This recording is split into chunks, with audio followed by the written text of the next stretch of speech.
Dita e mosgëzimit.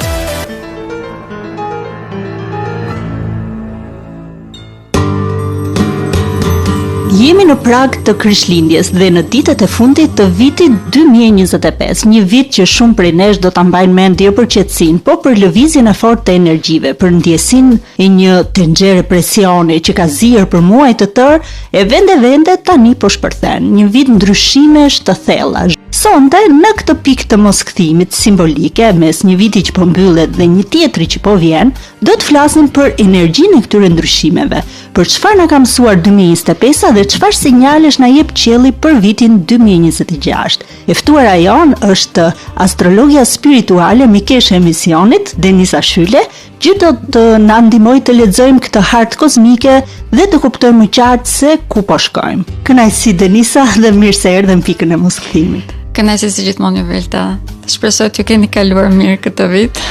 Faleminderit, i kujtoj parashikimet e tua të një viti më përpara, që thatë që për Radio Tiranën, përveç se për gjithë Shqipërinë do të jetë një vit shumë i suksesshëm, edhe gjithashtu një pikë shumë interesante që gjatë këtij viti ne do kishim një afrim me jashtëtokësorët. Ju kujtohet? Faktikisht, siç që diskutova në para programit, unë i them gjërat po se shpërndem pastaj harroj shumicën e rasteve. Dhe në fakt që ndodhi, jo se afrim ne nuk e dim, gjithmonë jemi në fushën e dyshimit. Ndodhi një lajm e një komete në thonjza që u afrua që nga muaji korik dhe që jashtëtokësorët do bëheshin të gjallë nga dhjetori ose marsi 2026. Këtu jemi në fushën e konspiracionit. Fusha e konspiracionit nuk më duket dashur që ne nuk jemi të vetëm në univers, kjo është diçka që për mendimin tim është fakt. Domethënë duken apo s'duken, ne shikojmë apo se shikojmë, prezantojnë apo se prezantojnë vetën e tyre, sepse është e pamundur që të jemi të vetëm në univers. Gjithsesi, për sa i përket datave kur ata do të bëhen të dukshëm nëse publikut, kjo është diçka që është vërtet një konspiracion tashmë. Do ta diskutojmë edhe më vonë.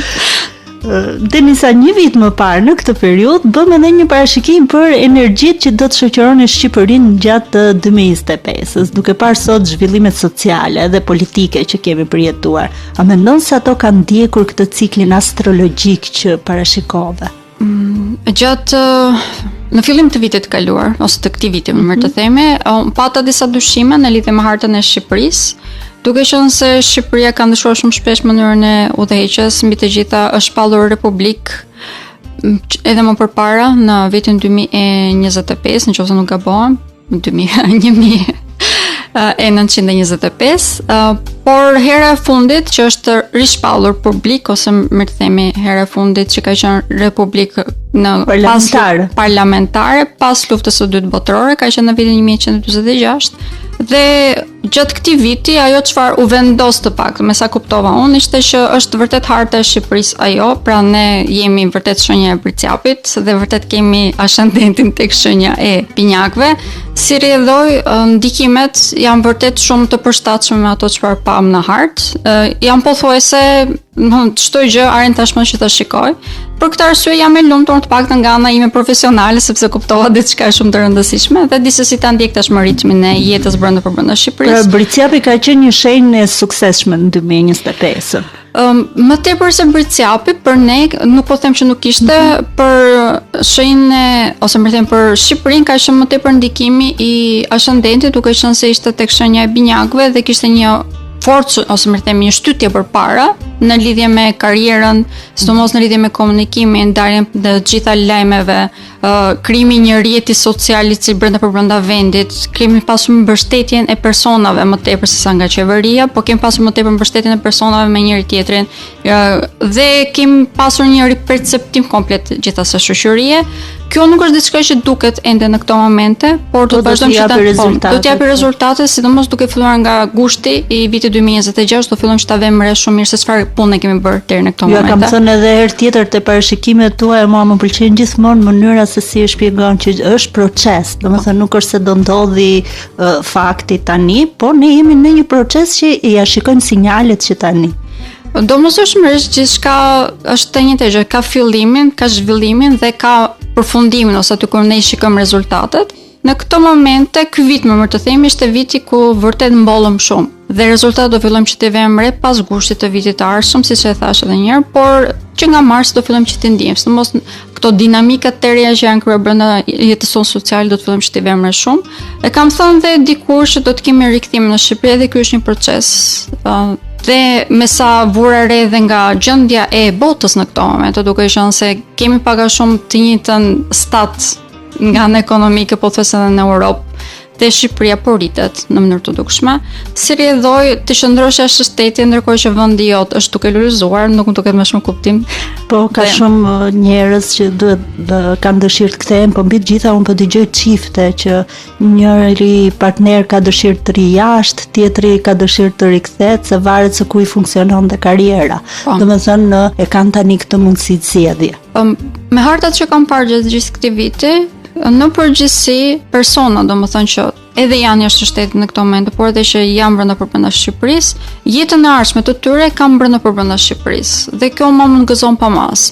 Ka persona detyrimisht që karriera ndoshta lulëzon më tepër ose jeta e tyre personale lulëzon më tepër jashtë shtetit, por në përgjithësi në këto momente kemi një rifokusim ose rikthim të energjisë brenda Shqipërisë.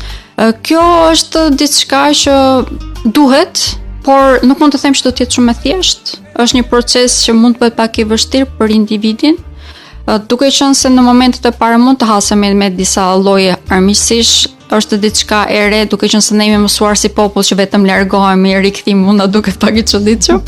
Por nga eksperjenca personale po e them që kur kam marrë në Shqipëri kam ndier veten shumë të mirëpritur. Personat që kam rastisur, një prej tyre jeni dhe ju, më kanë ndihmuar shumë, më kanë bërë të ndihem vërtet në shtëpi, prandaj jam shumë e lumtur dhe shumë falenderuese. Është vendi jot dhe normalisht që çdo njeri duhet të ndihet më mirë. Kjo është gjëja më normale që duhet ndodhi, që aty ku na ka rënë koka, aty duhet të shikojmë edhe sukseset tona dhe nuk duhet të kemi këtë dëshirën për të ikur dhe për të lënë pas gjithë të dashurit, gjithë jetën tonë, edhe gjithë vendin që është i joni, vendin që na takon në këtë shtet ku jetojmë. Jam shumë dakord. Ndoshta kjo është eksperjenca personale, por unë punën që ndoshta nuk kam mundur ta bëj për 22 vite të tëra në Turqi, këtu kam arritur ta bëj me ndihmën e personave, siç e thash, që kam pasur rreth rrotull për 2 vite. Domethënë, as 2 vite jo, sepse në mars më bën 2 vite që jam rikthyer në Shqipëri. Më bëhet shumë qefi. Prandaj dhe po, ja u këshilloj të gjithëve. Riktheuni.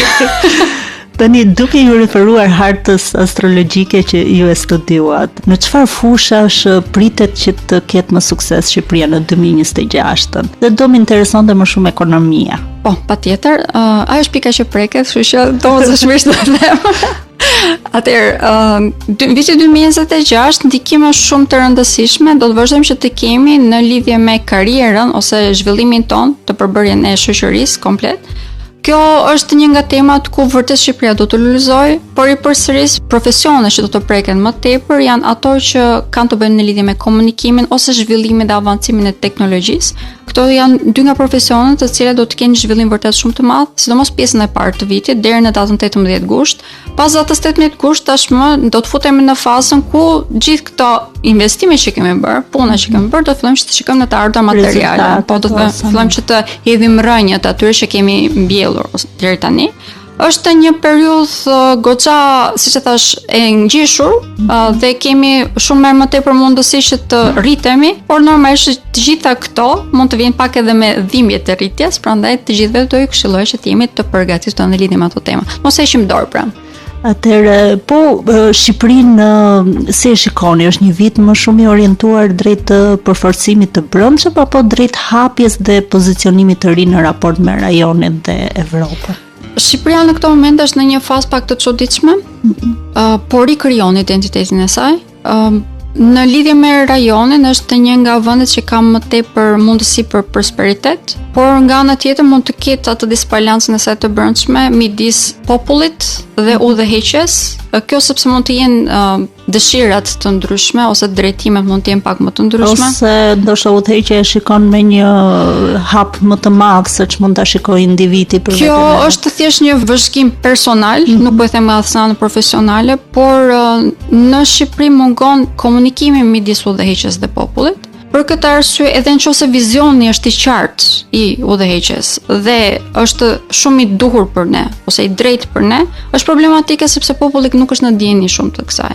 Këtu nuk mund të fajsoj vetëm udhëheqjen, kemi një farë fanatizmi ne që edhe politikën e shikojmë pak a shumë si sport dhe bëjmë tifozlik. Bëjmë tifozlik dhe kjo më duket shumë e pashëndetshme për ne si popull. Prandaj dhe po them që unë nuk e shikoj si diçka të ndarë. Janë thjesht dy pjesë që duhen bashkuar, tashmë duhet të kryer një formë ure komunikimi.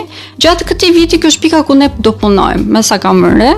Është një nga pikat ku mund bëhet pak problematike, sepse siç e thash mund të kemi atë tensionin që krijohet nga diçka, nga një formë re komunikimi, dhe pak më tepër që nëse kemi dhe rikthimet që mund të fillojmë nga mesi i dytë vitit, që të kemi dhe rikthime në Shqipëri, kjo detyrimisht do të shtoj edhe një element të ri që është pak i huaj, do të kemi dhe ndikimin e shteteve tuaj për këtë arsye. Nuk po them që do të ndikojnë shtetet si udhëheqje, që do vinë njerëz me energji, me kultura të reja, me energji të reja. Domethënë që mund të jenë edhe fëmijë që kanë lindur jashtë, fëmijë shqiptar ose kanë vajtur shumë të vegjël. Po dhe janë komplet tashmë të ingranuar në kultura të tjera. Nuk kanë shumë ndjenjë se si funksionojnë gjërat në Shqipëri. Për mua ndoshta kjo është një nga arsyet që është më thjesht sepse në fund të fundit këtu jam rritur. Po për shumë persona që do të rikthehen tani, duke qenë se janë shumë ingranuar, janë shumë të ingranuar në jetën jashtë shtetit, do të kenë pak më të vështirë për të përshtatur. Dhe mund të përballen dhe detyrimisht në pak armiqësi nga personat që jetojnë në këto momente këtu. Në Shqipëri ka shumë potencial për sukses. Të gjithë mund të bëjmë të suksesshëm. Nuk jam marrë mirë tjetër nga dorë, pra. Ka vend për të gjithë. Ka vend për të gjithë, madje ajo çfarë është edhe më e bukur është që nëse mbështesim njëri tjetrin, jemi edhe më të suksesshëm. Domethënë, nëse dikush vjen me një energji të re, nuk duhet ta ulim me energjinë tonë të rutinës, por duhet të mësojmë, kuptoj. Duhet të mësojmë nga duhet ta fusim atë në jetën tonë të përditshme. Gjatë këtij viti patëm një ndikim shumë të madh edhe në lidhje me spiritualizmin apo me zhvillimet që kanë të bëjmë lidhje me këto tema, duke qenë se është një frymë e re që sapo po vjen në Shqipëri, kjo do të vazhdojë që të ketë një ndikim shumë të madh, sidomos pjesën e parë të vitit. Është një frymë e re e cila po përqafohet në masë, edhe pse nuk duket shumë në sipërfaqe, do të na bëjë shumë mirë. Është një nga gjërat që ne si popull duhet ta mësojmë, sepse mund të jemi shumë pragmatik, mund të jemi shumë materialist. Këtu nuk po them thjesht për anë material për parat, po flas thjesht jemi thjesht në materie. Pjesën spirituale mund të kemi shëndruar shumë larg për shumë arsye, por një më të rëndësishme për ty është edhe pjesa 50 vjeçare që ishim në komunizëm. Si rrjedhoi, domosdoshmërisht jemi shumë të ndarë nga edhe traditat tona, që do të vërtet janë tradita shumë të ershme, sepse që nga koha e Pellazëve dhe të Ilirëve kemi pasur tradita të tilla. Kjo është një periudhë në të cilën do të rizgjohen pak a shumë të njëjta tema. Shqipëria këtë vit është një nga vitet më pozitive, më duhet të them. Na duhet punë, por gjithmonë duhet punë. Në anën spiritualiste ka ndodhur në shumë vende të botës, nga çfarë kemi lexuar apo çfarë kemi informacion, që edhe me spiritualizmin është abuzuar. A ekziston të ndodhi kjo, ekziston kjo mundësi që mund të ndodhi një abuzim, domethënë të krijohen sekte, të afrohen njerëz, të bëhet një lavazh truri në këtë anë, sepse ka shumë njerëz që besojnë verbërisht. Po, besimi historikisht është përdorur në mënyrë të tillë, dhe spiritualizmi kur merr trajta të cilat janë në ndikimin e individëve të caktuar, janë imponuese, dhe sektet kanë në natyrën e tyre që i bëjnë njerëzit si fillim të ndihen të pranuar. Si rrjedhoi, pas një farë periudhe krijon një farë vartësie dhe mundohesh që të bësh edhe ata si person ose si grupim që të vazhdojnë që të t'japin të njëjtën gjë, që të ta aprovojnë. Dhe kjo detyrimisht shpi edhe në rrugë vërtet shumë të gabuara. A mund të ndodhë kjo në Shqipëri? Detyrimisht që mund të ndodhë, por në Shqipëri ne jemi shumë herë më tepër stilin. Po jemi pak dyshues, jemi shumë dyshues, jemi shumë skeptik, po, dhe kjo është diçka e mirë në këtë rast. Dhe mbi të gjitha, me sa kam vënë në Shqipëri, ne nuk kemi frikë që të provojmë, por për ta pranuar se tonën na duhet kohë. Kjo në këtë rast është vërtet diçka e mirë. Pra kemi kuriozitetin e duhur, por që ta bëjmë tonën, ta bëjmë si stil jetese, është kjo është shumë e vërtet, po. Nëse do ta përkufizoni 2026-ën me një fjalë ose me një imazh simbolik, astrologjik, sigurisht cili do të ishte? Futemi tashmë në epokën e ujorit. Fillojmë që ta ndijmë që këtë vit, kalimi i Plutonit tek shenja ujorit ndikoi në mënyrë të dukshme te kjo. Po duke filluar nga pas gushtit të vitit 2026, do të kalojmë në periudhën vërtet të ujorit, duke qenë se do të kemi edhe kalimin e nyjes veriore të hënës tek shenja e ujorit përsëri. Kjo thot një mbështetje edhe më madhe këtu, çfarë thot ujori. Ujori është periudha e diturisë, bashkimi i tokës me qiellin. Kemi pas bërë një program ku folëm në lidhje me Saturnin dhe mënyrën se si ai ndau informacionin që merrnim nga qielli. Tashmë do të kemi ribashkimin e kësaj, si rrjedhoj do të kemi ribashkim me hyjnorën ose me qiellorën. Ky është një ndikim vërtet shumë i madh, pozitiv. Ato lajmet që dolën ose që pata përmendur dhe vitin e kaluar që kemi shfaqjen e UFO-ve ose të alienëve, të jashtëtokësorëve, kjo është pikërisht një nga këto tema kryesore të kësaj. E rëndësishme është kjo që ne tashmë do të kalojmë në fazën tjetër të njerëzimit, si rrjedhoj është domosdoshme që të pranojmë që nuk jemi të vetëm në univers dhe të rikonstruktojmë edhe një komplet shoqërinë tonë në mënyrë që të përshtatemi më tepër me qiellin, pra që të mund tashmë dhe të shpërndahemi. Të ndryshojmë mënyrën tonë të menduarit edhe të detyrimisht deri në këtë moment e kemi qenë në një guack të mbyllur dhe duam apo s'duam ne kemi ngecur. Edhe evolimi jon shpirtëror, edhe evolimi jon njerëzor ka ngecur, kemi ngelur në disa kushtëzime të cilat vërtet na kanë penguar, ndërkohë që viti i ardhshëm për përsëris të mos pra edhe teori që janë shitur si konspiracione, ndoshta tani ne po i shikojmë që po i pranojmë gjithnjë më shumë ose po i vërteton shkenca. Po ti jemi realist, ka shumë pak teori konspirative që nuk janë të vërteta. Që nuk kanë diçka të vërtetë. Domethënë ku ka zë nuk është pa gjë, si thënë. Nuk po flas tu për tokën e shesht, edhe pse në një univers paralel pse jo, por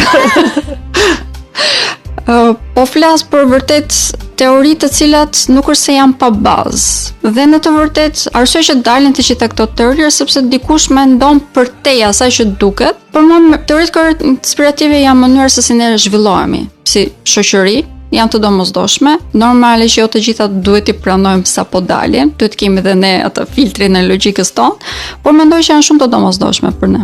Shumë interesant. Unë do doja tani pa e zgjatur shumë gjatë për një kohë që ne do ta shohim se do të vi, për këtë periudhën dhjetorin, fundin e dhjetorit 2025. E ndjej pak të tensionuar, ndoshta është vetëm një përshtypje e imja. Është e tillë. Domethënë është si një moment që ne shikojmë që na ka ardhur majt hundës, por reagojmë keq dhe shikojmë këtë në për dyqane, në për radha, duke takuar njerëz të zakonshëm, të përditshëm që edhe nuk i njohim, por që ka pak përplasje të tensionuara. E ke ndjer? Po. Në këto momente kemi shumë vendosje, të cilat janë kryen një trysni shumë të madhe, kryen një farë mregullimi, nuk kemi shumë të qartë se çfarë po ndodh dhe njeriu nga çdo gjë që nuk e di, nuk e njeh, ka frikë, si rrjedhoj dhe reagon. Në këto momente po ndodh pikërisht kjo. Ky javë në të vërtet ka një ndikim pozitiv për këtë arsye, sepse gjithë këmijët që po vëmre në këto momente të fillojnë të spastrohet.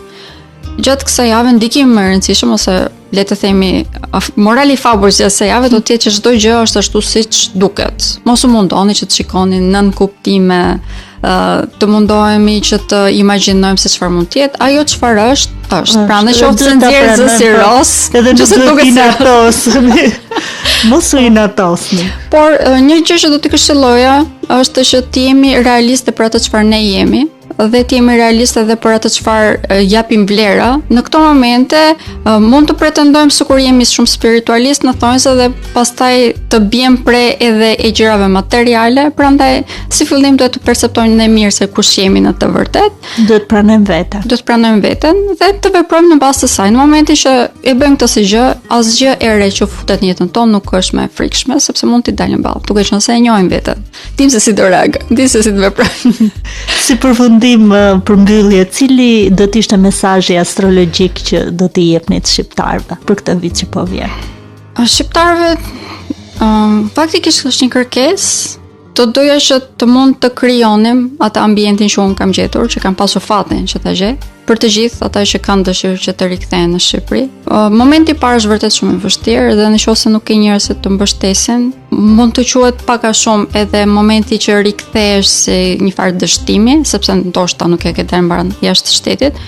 Por për mua për shembull, duke qenë se ju kam pasur juve, nuk e kam ndier në atë mënyrë, prandaj do të dëshiroj që për të gjithë të njëjta gjë. Ne jemi popull mikpritës, po besoj se edhe për ata që vinë duhet ta dinë që faza e përshtatjes nganjëherë nuk është e vështirë, po, është gjithmonë e vështirë, por jemi në momentin që është një proces, është i bukur dhe është hera e parë në Shqipëri që do të kemi një rritje të gjithë si popull. Është një rritje vërtet, tashmë do të dalim, le të themi, nga fëmijëria, do të futemi pak a shumë në adoleshencë, kështu që ne jemi përgatitur periudha e ujorit që të hyrim në adoleshencë. Për ne po. Dhe adoleshenca është tamam i shkon shumë ujorit, sepse ujori është një shenjë shumë e shoqërueshme, domethënë nuk është individuale. Është nuk është individuale, por fillon atë autenticitetin e personit, kështu që është periudhë shumë e rëndësishme dhe shumë e bukur për mendimin tim. Është komanduese si shenjë? Është, sepse është një shenjë fikse, po. Komandimin e ka në përgjithësi në mënyrë të butë, duke dhënë informacion. Dhe pret detyrimisht që ky informacion të përthithet në mënyrën e duhur. Po, në momentin që nuk përthithet, po mund të përballemi edhe me probleme, por në përgjithësi është një periudhë në të cilën duam ne, do ta kalojmë me sukses. Shqipëria është me fat në këtë pikë sepse ne kemi ascendentin tek shenja e pinjakëve dhe këto të dy një ajri, si rrjedhoi dhe informacionin ne përthithim shumë shpejt. Kjo është një nga arsyet që për shembull shqiptarët edhe kanë shumë talente, kanë shumë talente, se kështu thon për binjakët që janë njerëz që janë të orientuar drejt muzikës, drejt arteve. Janë njerëz që ndoshta janë nga ata të parë që duan të kenë një bibliotekë bukur ose një piano në shtëpi. Po, patjetër. Pra, kjo është një gjë shumë e mirë edhe që duket është shqiptarëve. Për këtë arsye shqiptarët e kanë shumë më të thjeshtë të evolojnë, sepse e përthithin shumë shpejt informacionin. Siç e thash, që ta bëjmë tonën na duhet pak kohë, por të paktën kemi dëshirën që ta bëjmë këtë dhe kjo ka shumë proces mbi të gjithë. Pra viti 2026 parashikohet si një pikë these, jo vetëm në nivel individual, por edhe në nivel kolektiv që është ujori, një vit ku hyjet krijon lidhje të veçanta, duke na ftuar të rigjejmë rrënjët tona edhe të orientohemi drejt qëllimit të vërtet. Uroj pra që energjitë kozmike të sjellin një ekuilibër për të gjithë ne, të sjellin një ekuilibër ty, të më sjellin mua, të sjellin Radio Tiranës edhe gjithë shqiptarëve, edhe me këtë urim për mbyllu këtë emision që është në vigjilje të Krishtlindjeve, natën e mirë.